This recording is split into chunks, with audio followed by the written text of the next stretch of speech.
मजबूर पिता ने खुद बेटे की चिता सजाई है।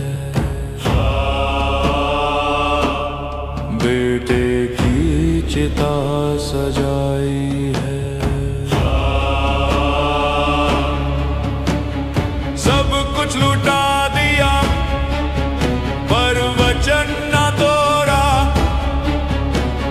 सत्य की डोर को पल भर ना छोड़ा।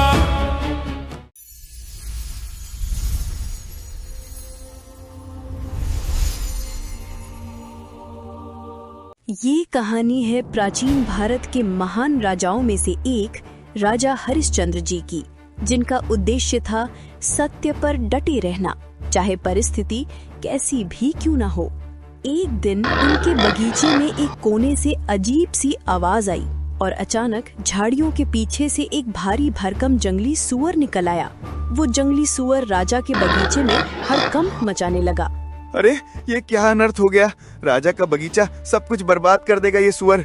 भाग जा यहाँ से, ये राजमहल का बगीचा है। ये सुनकर सुअर और भी क्रोधित हो उठा। वो जोर से चिंघाड़ा और बगीचे को तहस नहस करने लगा। अरे कोई है, जल्दी आओ, ये जंगली सुअर सब उजाड़ देगा, पूरा बगीचा नष्ट हो गया। माली की आवाज सुनकर महल के फाटक से कुछ सैनिक दौड़ते हुए आते हैं। वो रहा राक्षसी सुअर। सभी सैनिक सुअर को घेर लेते हैं और उस पर वार करने लगते हैं, पर सुअर पर कोई असर नहीं होता। ये क्या, इससे कुछ असर ही नहीं हो रहा, मानो ये कोई साधारण पशु नहीं, कहीं ये किसी दैत्य या राक्षस का रूप तो नहीं। अब और देर नहीं, राजा हरिश्चंद्र को बुलाओ, केवल वही इसे रोक सकते हैं।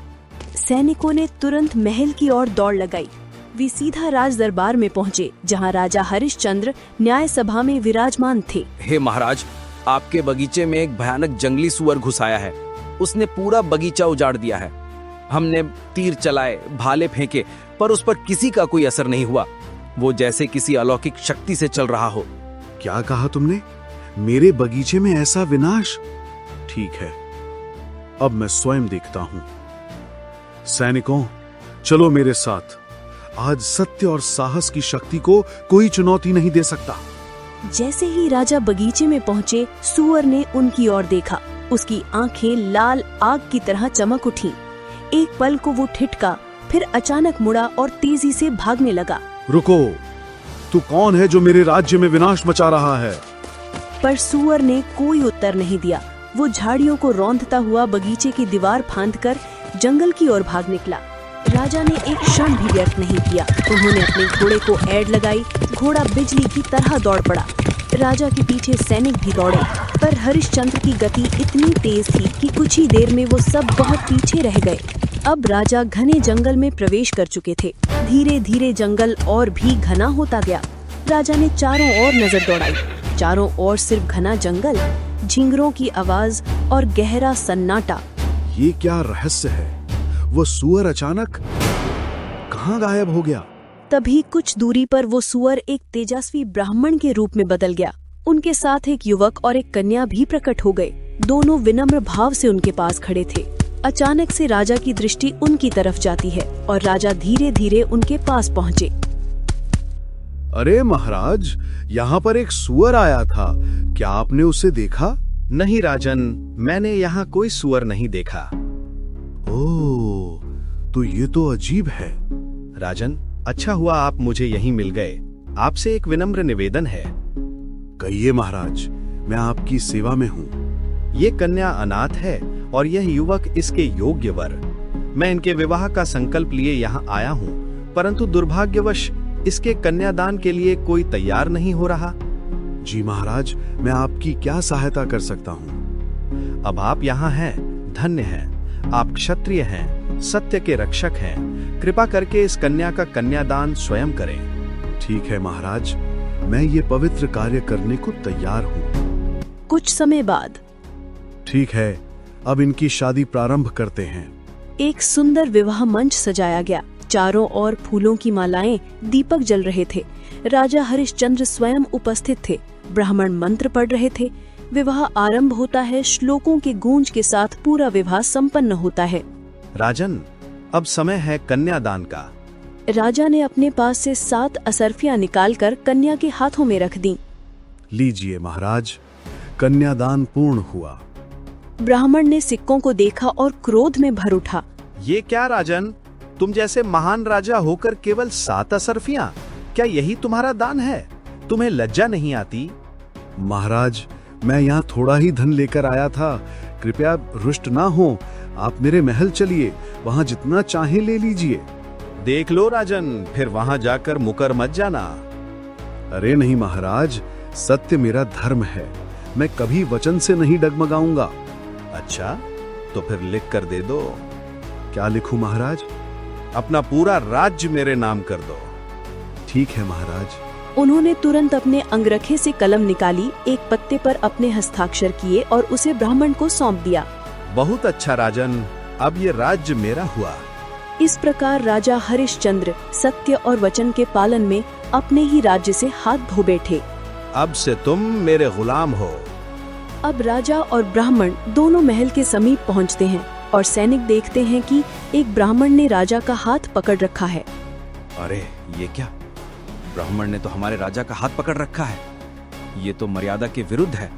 कहीं राजा पर कोई जादू टोना तो नहीं कर दिया इसने। चलो अपने अस्त्र उठाओ। ब्राह्मण सैनिकों को देखकर चौंक जाते हैं और राजा से कहने लगे, क्या राजन, तुम मुझे यहीं मरवाना चाहते हो? तुम्हारे सैनिक मुझे घेर रहे हैं। अगर इनका रोष नहीं थमा तो समझो तुम्हारा वचन, तुम्हारा धर्म दोनों भस्म हो जाएगा। या तो इन्हें रोक लो या अपने वचन तोड़ दो। नहीं महाराज, कृपा कर क्षमा करें। सैनिकों, अपने सभी अस्त्र नीचे रख दो। इनका कोई कसूर नहीं है। मैंने अपने राज्य का अधिकार इन्हें समर्पित किया है। सैनिक एक दूसरे की ओर देखने लगते हैं। धीरे धीरे सभी अपने अस्त्र नीचे कर लेते हैं। अब राजा और ब्राह्मण महल के अंदर प्रवेश करते हैं। राजा के साथ ब्राह्मण को देखकर रानी भी दौड़ी चली आती है। महाराज, आप कहाँ थे? और ये ब्राह्मण कौन है? महारानी, ये वही ब्राह्मण हैं जिनके नाम मैंने अपना सारा राज्य समर्पित कर दिया है। क्या कहा आपने? अपना पूरा राज्य? लेकिन ऐसा क्यों महाराज? क्योंकि मेरा वचन था रानी, मैं अपने वचन से पीछे नहीं हट सकता। धर्म की रक्षा वचन की रक्षा में ही है। राजा ने सारी कहानी रानी को बताई।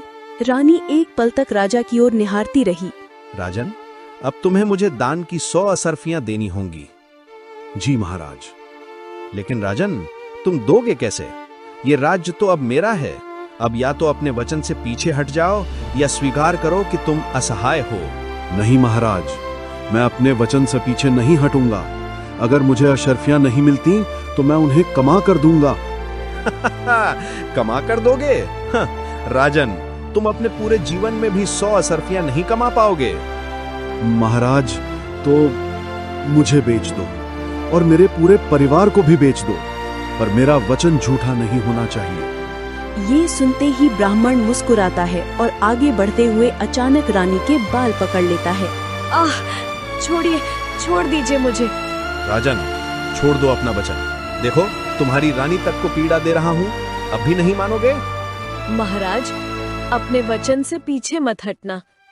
चाहे मुझे कुछ भी हो जाए, आपका धर्म आपका वचन है और मैं उसी धर्म की रानी हूँ। महारानी, आपका ये साहस ही मेरी शक्ति है। मैं पीछे नहीं हटूंगा। राजन, क्या तुम अपने वचन से पीछे हटोगे या देखना चाहते हो कि वचन का फल क्या होता है? मैंने कहा था मैं अपना वचन पूरा करूंगा। तुमने कहा कि तुम असरफियां कमा कर दोगे, पर मैंने कहा है कि ये असरफियां तुम्हारे लिए नामुमकिन हैं।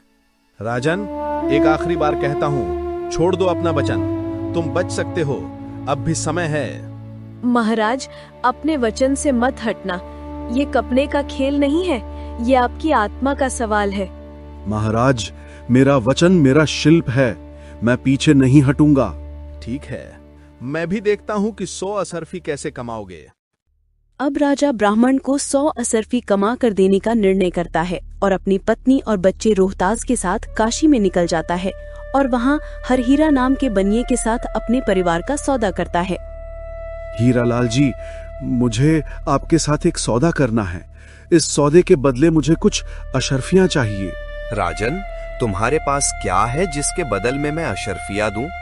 यहाँ हर चीज की कीमत है। मेरी पत्नी और बच्चे, इन्हें बदले में ले लो। मैं तुम्हें बाद में जो भी दे सकूंगा वो दूंगा, पर अभी मुझे अशर्फियां चाहिए। ठीक है राजन, पर हालत ऐसी होगी कि मैं इन्हें तभी स्वीकार करूंगा जब तुम स्पष्ट रूप से लिखकर स्वीकृति दोगे कि मैं रानी और बच्चे का रखरखाव करूंगा और आगे जो भी सौदा होगा वो मेरे नियम के अनुसार होगा। अब राजा वहां अपनी स्वीकृति देकर रानी और रोहतास को कुछ असरफी में बेच देता है और खुद किसी काम की तलाश में एक भंगी के पास जाता है। मालिक, क्या आप मुझे काम दे सकते हैं? कैसा भी काम हो मालिक, मैं कर लूंगा, लेकिन इसके बदले मुझे कुछ अशर्फी चाहिए। ठीक है, तेरे लिए एक काम है। क्या मालिक? जो भी यहाँ मुर्दा आएगा उससे तू 125 रुपया लेगा, तभी वो उसे जला सकेगा। किसी एक को भी छोड़ना नहीं, वरना सजा मिलेगी और जो कमाएगा वो वापस ले लूंगा। ठीक है महाराज, मैं एक पैसा भी किसी पर नहीं छोड़ूंगा। कल से काम शुरू, और याद रख, दया दिखाना मना है। राजा ने अपने वचन को पूरा करने के लिए असरफियों की खोज शुरू की। उसने ठाना था एक भी पैसा, एक भी गलती नहीं, और आज से उसका कठिन परिश्रम शुरू होता है। ठीक है राजन, काम शुरू करो। जो भी मुर्दा आएगा उससे 125 रुपया लेना, भूल मत। अगर कोई अधूरा छोड़ा तो सजा मिलेगी। जी मालिक। राजा ने पहला मुर्दा उठाया। उसका हाथ कांप रहा था, पसीना बह रहा था, पर आंखों में केवल एक लक्ष्य, वचन का पालन और असरफियां कमाना। राजा ने दिन भर एक के बाद एक मुर्दे उठाए। हर कदम चुनौती, हर कदम परीक्षा, पर उसने कभी आलस नहीं किया, न भय, केवल ईमानदारी और निष्ठा। हरिया को काम करते हुए 1 हफ्ता बीत गया था। इस दौरान उसने एक बार भी भोजन नहीं किया। भूखा प्यासा, थकान और परिश्रम के बीच भी वो अपनी निष्ठा से काम करता रहा। हरिया। जी मालिक। तूने भोजन नहीं खाया? मालिक, आपने भोजन की कही नहीं, और खाने के लिए मेरे पास कुछ भी नहीं है।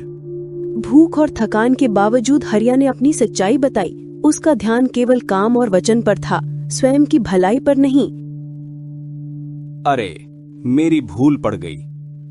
अच्छा, एक काम कर, उस दुकान पर चला जा, वहां जाकर खाना ले लिया कर। मैं खुद हिसाब कर दूंगा उस दुकानदार का। जी मालिक, मैं अभी चला आता हूँ। राजा, जिसका नाम अब हरिया हो चुका था, दुकान पर जाता है और एक आदमी का भोजन ले लेता है। उधर से विश्वामित्र जी एक भिखारी का रूप बनाकर राजा के पास आते हैं और बोलते हैं कि महाराज, मैं काफी दिनों से भूखा हूँ, कृपया मुझे भोजन दें। ठीक है, तुम मेरा आधा भोजन ले लो। नहीं महाराज, मुझे पूरा भोजन दीजिए, मैं बहुत भूखा हूँ। ठीक है, लो, ये पूरा भोजन तुम्हारा। भूख और थकावट के बावजूद हरिया ने पूरा भोजन दिया। उसका ध्यान केवल गरीब की भूख मिटाने और वचन निभाने पर था। अगले दिन हरिया 2 आदमियों का भोजन लेकर आता है। वो भिखारी फिर से हरिया के पास आ जाता है।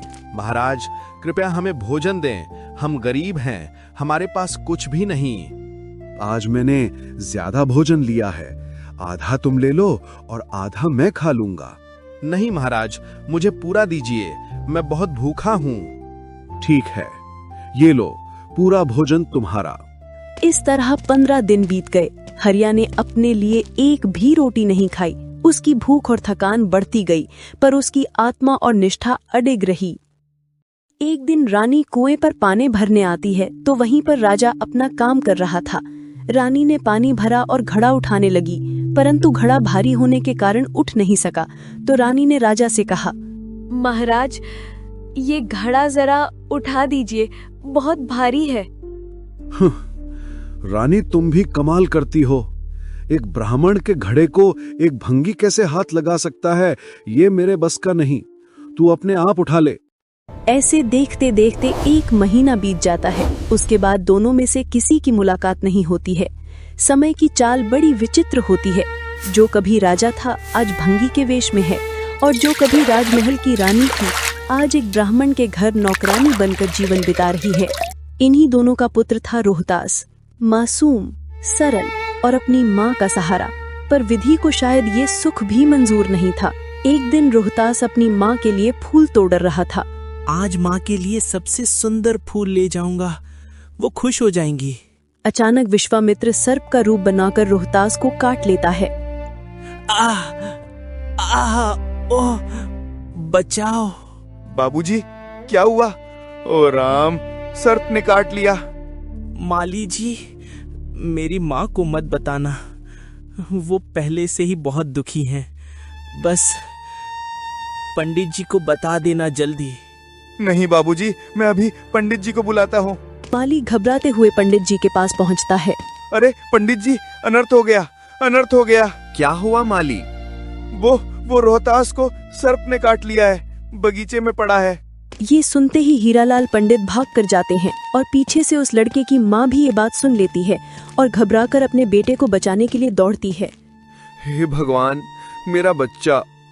बेटा, आंखें खोलो, कुछ बोलो मेरे लाल। नहीं, हे ईश्वर, मेरा बच्चा। रोहतास, ओ मेरे लाल, ये क्या हो गया? हे भगवान, ये कैसा न्याय किया तूने? मेरा एकमात्र सहारा भी छीन लिया। बेटी, मैं कुछ नहीं कर सका। पिताजी, मत रोइए। ये तो आने जाने वाले हंस हैं। जो आया है उसे एक दिन लौटना ही होता है। आप रोएंगे तो मेरा बेटा चैन से नहीं जाएगा। जिस माँ ने अपने बेटे को कंधों पर बिठाकर खिलाया था, आज वही माँ उसे कंधों पर उठाकर शमशान ले जा रही थी। वो रानी थी, कभी महल की शान, अब एक टूटी हुई माँ। और जिसके गोद में था वो अपना लाडला रोहतास, राजा हरिया का पुत्र। बेटा, अब माँ तुझे तेरी आखिरी नींद सुलाने आई है।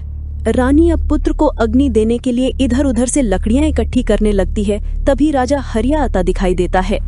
रुको, पहले 1.25 रुपया दो, तभी चिता जलेगी। महाराज, ये आप क्या कह रहे हैं? ये आपका अपना पुत्र है रोहतास। इसे सर्प ने डस लिया है और मैं आपकी रानी हूँ। मैं किसी को नहीं जानता, मेरा कोई पुत्र नहीं और ना कोई रानी। मुझे मेरे 1.25 रुपए दे दो, तभी दाह संस्कार होगा। महाराज, मैं कहाँ से दूं? मेरे पास तो कुछ भी नहीं। मैं तो यहाँ किसी को जानती तक नहीं। 1.25 रुपया दो। मैं नौकर हूँ, पर आया हूँ। नियम तो सबके लिए एक है। रानी जोर जोर से चिल्लाने लगती है, पागलों की तरह रोने लगती है। हे भगवान, ये कैसा समय आ गया जिसे मैंने जन्म दिया। आज उसके पिता को भी पहचान नहीं। हरिया बिना दया भाव के आगे बढ़ता है और बच्चे के ऊपर रखा कफन हटा देता है। रानी बेटे की लाश को पकड़ने की कोशिश करती है, पर हरिया बेटे की लाश को उठाता है और पास की नदी में डाल देता है।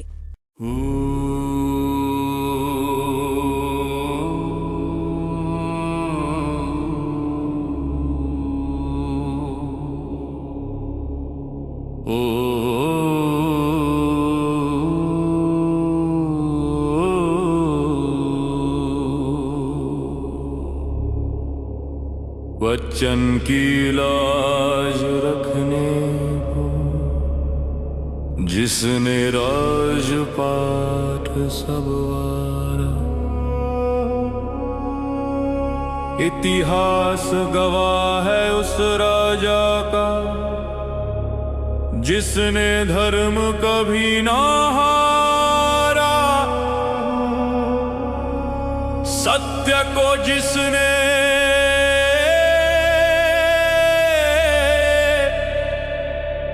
प्रामाना।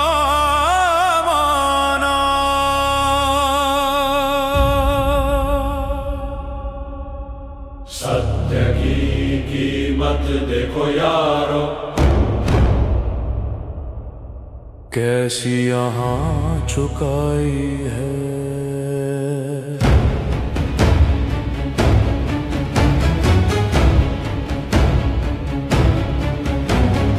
एक मजबूर पिता ने खुद बेटे की चिता सजाई है।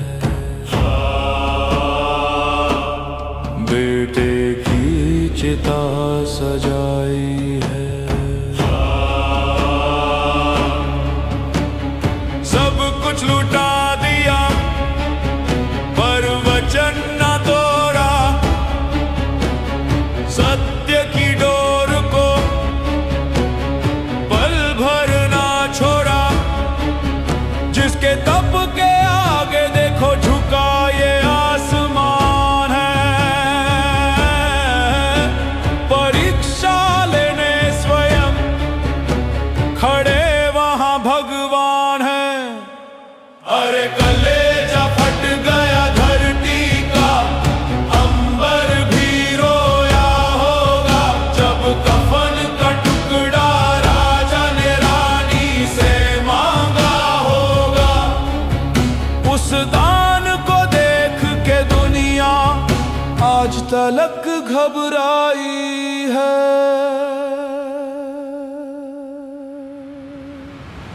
सत्य की कीमत देखो कैसी चुकाई है।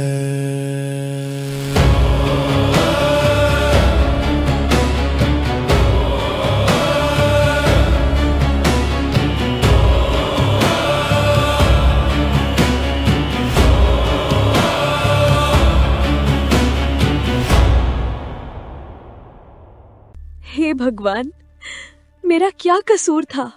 क्यों छीन लिया मेरा सब कुछ? वो माँ जो कभी राजमहल की रानी थी, आज अपने बेटे की चिता को बिला अग्नि दिए लौट गई। और वो राजा जिसने अपने पुत्र को भी ना पहचाना, उसके भाग्य की राख उसी शमशान में बिखर गई। रानी का हृदय टूट गया और उस दिन से उसकी हंसी, उसकी शांति, सब कुछ उसी नदी में बह गई। रानी अब बुरी तरह पागल हो चुकी थी। अपने बेटे के वियोग में उसने सब कुछ खो दिया था, पर नियति को अभी उसका अंतिम इम्तिहान लेना बाकी था। और ये परीक्षा इतनी भयानक थी कि पूरा गांव से हर उठा। तभी अचानक आंधी तूफान के साथ तेज हवा चलने लगी। अरे ये कैसी आंधी है? सब घरों के दरवाजे बंद करो, जल्दी करो। वो रानी जो कभी महल की चौखट नहीं छोड़ी थी, आज जंगल की घास फूस में अपना आसरा ढूंढ रही थी। रोहतास, ओ मेरे लाल, तू क्यों चला गया माँ को छोड़कर? मेरे बच्चे। जब कोई माँ अपने भाग्य से हार जाती है, तभी अधर्म को मौका मिलता है। अचानक तेज हवा के बीच विश्वामित्र आता है। अब वो एक भयानक बाघ का रूप ले लेता है तथा उसने गांव के बच्चे को मारकर उसकी लाश वहीं छोड़ दी और गांव में अफवाह फैला दी कि रानी जो कि पागल हो चुकी है, अब उसने डायन का रूप ले लिया है और वो गांव में बच्चों को खाने लगी है। अरे बच्चे को किसने मार दिया? कोई है? बचाओ! सुनो सब लोग, मैंने देखा है एक डायन ने उस बच्चे को खा लिया। वो जंगल में रहती है। क्या डायन? हाँ, जरूर वही होगी जो शमशान के पास भटकती है। वही पागल औरत रानी नहीं, वो डायन है। विश्वामित्र ने पहले ही साजिश पूरी कर ली थी और अब वो गांव के लोग और नए राजा के साथ जंगल में रानी के पास जाता है। महाराज, यही वो औरत है जिसने बच्चे को मारा और कई बच्चों को खा गई। क्या प्रमाण है तेरे पास? प्रमाण खुद सामने है महाराज। पूरे गांव ने देखा इसे जंगल में घूमते हुए और इसके आसपास कंकाल पड़े थे। अगर ऐसा है तो इस स्त्री को मृत्युदंड मिलेगा। बुलाओ शमशान के मालिक कालिया को, सुबह होने से पहले इसका सिर काट दिया जाए। और इस तरह एक निर्दोष माँ को डायन कहकर मिटाने की तैयारी शुरू हो गई। जिसे सर्प ने नहीं मारा, उसे समाज ने मार दिया। लेकिन नियति ने यहाँ सत्य और असत्य का अंतिम युद्ध रचा था। सैनिक आदेश का पालन करते हुए कालिया और हरिया को तलवार समेत बुलाते हैं। मालिक, क्या आदेश है? कालिया, आदेश का पालन हो। इस डायन का सिर काट दो जिसने मेरे राज्य में ये पाप किया है। हरिया, आगे बढ़ो और इस डायन का सिर अभी काट दो। मैं अभी करता हूँ। हरिया, जो एक समय में सत्यवादी राजा हरिश्चंद्र थे, आज धर्म और कर्तव्य के बीच फंस गए थे। हरिया तलवार उठाता है, लेकिन जैसे ही वो वार करने जाता है, अचानक आसमान से बिजली सी कौंधती है। तलवार बीच हवा में रुक जाती है। ये क्या हुआ? रुको हरिया, अब और अन्याय नहीं। कौन हो तुम? राजा हरिश्चंद्र, तुम सफल हुए। तुम्हारी सत्यनिष्ठा, तुम्हारी करुणा और तुम्हारे धर्म पालन ने तुम्हें परखा है और तुम इस परीक्षा में उत्तीर्ण हुए हो। भगवान, बहुत दिन हो गए छिपे हुए आपको खोजते हुए, अब आप सामने ही आ गए।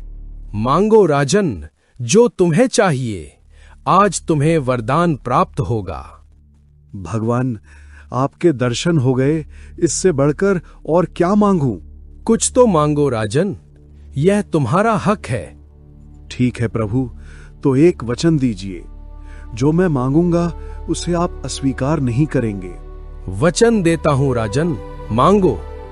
हे प्रभु, अगर आप प्रसन्न हैं तो इस काशी की धरती पर रहने वाले सभी जीव, चाहे वो मनुष्य हों, पशु हों या पक्षी, सब स्वर्ग को प्राप्त हों और यह रानी अपनी सुध-बुध में लौट आए और इसका मृत बालक रोतास पुनः जीवित हो जाए। तथास्तु। काशी नगरी में घंटियों की गूंज फैल गई। जय हरिश्चंद्र की ध्वनि से पूरा नगर गूंज उठा। विश्वामित्र, जो अब तक क्रोध में थे, राजा के चरणों में झुक गए और बोले, राजन, आज तुमने सिद्ध कर दिया कि सत्य की राह कठिन जरूर है, परंतु उसका अंत सदैव विजय में होता है। राजा हरिश्चंद्र, वो नाम जो सत्य, त्याग और धर्म का प्रतीक बन गया। आज भी जब कोई अन्याय के खिलाफ खड़ा होता है तो युगों के पार वही आवाज गूंजती है, सत्य कभी नहीं मरता। सांच बराबर तप नहीं, झूठ बराबर पाप, जाके हृदय सांच है, ताके हृदय आप। हे पुण्य आत्माओं, अभी आपने राजा हरिश्चंद्र की ये गाथा देखी। ये केवल एक कहानी नहीं, बल्कि उस सत्य की शक्ति का प्रमाण है जो तीनों लोकों में भारी है। विचार करो, एक राजा जिसके पास सोने के महल थे, दास दासियां थीं, वह सत्य के लिए शमशान का प्रहरी बन गया। उसने अपना राजपाट, अपनी अर्धांगिनी और यहां तक के अपने इकलौते पुत्र रोहतास को भी सत्य की वेदी पर वार दिया। आज का मानव कौड़ी कौड़ी के लिए झूठ बोलता है, बेईमानी करता है, लेकिन राजा हरिश्चंद्र ने सिखाया कि जब भक्त सत्य पर अडिग हो जाता है तो स्वयं भगवान को उसे संभालने के लिए आना पड़ता है। जब रानी अपने मृत पुत्र को लेकर शमशान पहुंची और राजा ने अपने ही पुत्र का कफन मांगकर अपने नियम का पालन किया, वह क्षण साधारण नहीं था। संसार में विपत्तियां तो सब पर आती हैं, यह काल का लोक है, यहां दुख और परीक्षाएं तो आनी ही हैं, लेकिन जो हरिश्चंद्र की तरह विचलित नहीं होता, जो सुख और दुख दोनों में अपने वचन और नियम पर पक्का रहता है, परमात्मा उसके लिए विधि के विधान भी बदल देते हैं। आपने देखा कैसे मरा हुआ पुत्र जीवित हुआ, कैसे वह राजपाट वापस मिला। इसलिए जीवन में चाहे पहाड़ टूट पड़े, पर भक्ति मत छोड़ना। ये शरीर तो माटी का पुतला है, एक दिन वैसे भी नष्ट होना है, लेकिन यदि इसे सत्य की राह पर घिस दिया तो यह कुंदन बन जाएगा। अपने जीवन को परमात्मा की भक्ति में लगाओ, यही इस मनुष्य जन्म का मूल उद्देश्य है। कबीर, मानुष जन्म दुर्लभ है, मिले न बारंबार, तरुवर से पत्ता टूट गिरे, बहुर न लागे डार। बोलो सद्गुरु देव जी की जय हो। सत साहेब। कबीर साहिब जी के सत्संग प्रवचन के अनुसार मनुष्य जन्म का मूल उद्देश्य क्या है? ए, अपने जीवन को परमात्मा की भक्ति में लगाना। बी, समाज में अपनी प्रशंसा करवाना। सी, परिवार का विस्तार करना। डी, केवल धन और संपत्ति कमाना। कृपया अपना उत्तर हमें कमेंट में भेजें।